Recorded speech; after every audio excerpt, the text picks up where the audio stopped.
as a leader, you need to listen more than you speak. This is a great leadership tip in general, but it's even better for you as a non-native speaker because it's less pressure on the speaking part. But where you're probably going to struggle is that you have to listen actively.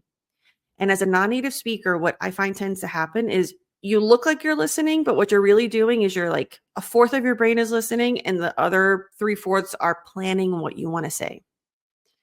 That's not active listening. It takes practice, but it's possible.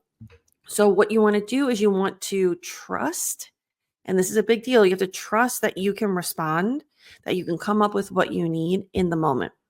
So you can actually listen actively. You can look at their body language. You can really understand what they're presenting to you so that you can then respond from your level of expertise. Now, the other benefit of listening actively is you're going to start listening with more curiosity. So instead of listening and planning, you're going to listen and be curious about what more information do you need? What part of your expertise, what memory do you have that you can share that will help this person? Now, when you're listening with curiosity, in terms of the speaking component, you're going to want to find maybe, I would recommend 2 or 3 questions. Remember, we always want to keep it simple that you can ask as a follow up. And this might sound simple because it can be as plain as, what do you mean by that? But you want to practice your delivery because if you're just thinking it and you've never practiced it, what do you mean by that? That's going to sound aggressive to the other person and they're not going to feel like it's a safe space to open up and really get your feedback on what they need. So you just want to practice. What do you mean by that?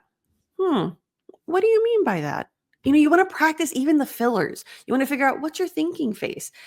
This is a really great moment for you to really identify what kind of leader you want to be perceived as. This is all part of executive presence. Do you want to be an empathetic, patient leader? Do you want to be the kind of leader that leads through asking questions, using the Socratic method? Or do you want to be the kind of leader who assesses, gets all the information, and gives a really quick, actionable tip or feedback? So this allows you to carve out the kind of executive presence that you want to present. And it has to do with these little moments that adds to your reputation, that adds to your communication. It's really powerful and it sounds simple, but it does take time and strategy. Now, the other benefit with when you're listening actively, you're not planning. This might have the effect of making you rush to respond because you're like, oh, I didn't plan. I just need to say something real quick. Remember, you're leaning in with curiosity.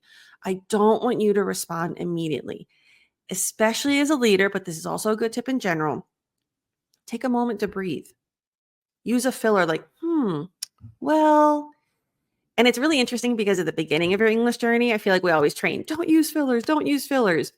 At this more advanced level of communication and in leadership, we want to use fillers strategically. And so this allows you to, let me put it to you this way. If you just respond really quickly, you think that you're proving yourself. You think that you're proving that your English is good enough, that you know what you want to say, but it has the opposite effect. It makes you come across as more anxious, which can sometimes read as insecure. So I'll just give you a quick example. If someone says, "What do you think we should do about the production?" We should make sure that the production is outsourced. There's so much nervous energy there, and so you think, "Oh, I spoke quickly. My English was good." But look at the strategy. So again, the question being, what should we do about production? Well, can you tell me a little bit more about what the issue is with production again? They explain it. You're like, okay. Well, with that in mind, I think it would be the most strategic move to outsource production. So much calmer. Think about how they're going to take your advice. And so this is a really, really powerful strategy to help you not only connect with people, be a better listener for the sake of being a better listener, but also to be able to share your expertise in a way that makes a difference.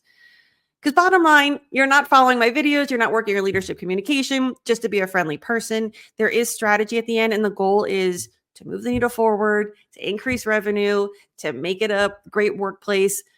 These are all the goals that we have with this particular kind of communication. And so with that, I do want to leave you with one more tip of observation. I want you to observe yourself. How often are you trying to react really quickly and say something really fast? And I want you to analyze why. In my experience, the reason people, specifically non-native speakers, do that at work is because you're still trying to prove yourself.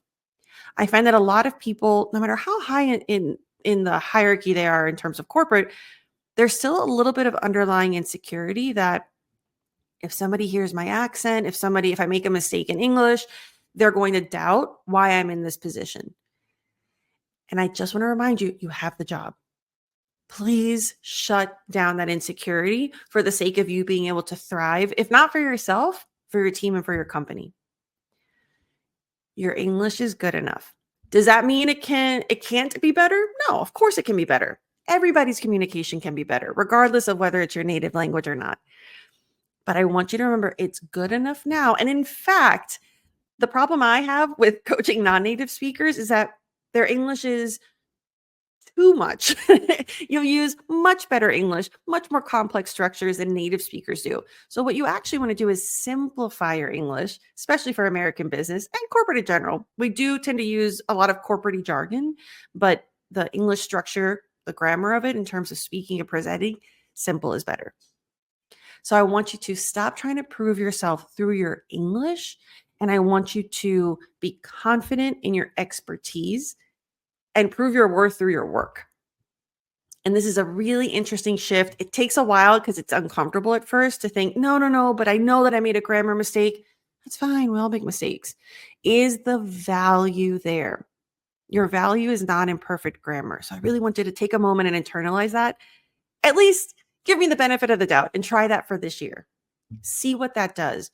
When you don't have to deal with that anxious energy of the insecurity, it's amazing how much more energy you have freed up to communicate, to think, to listen.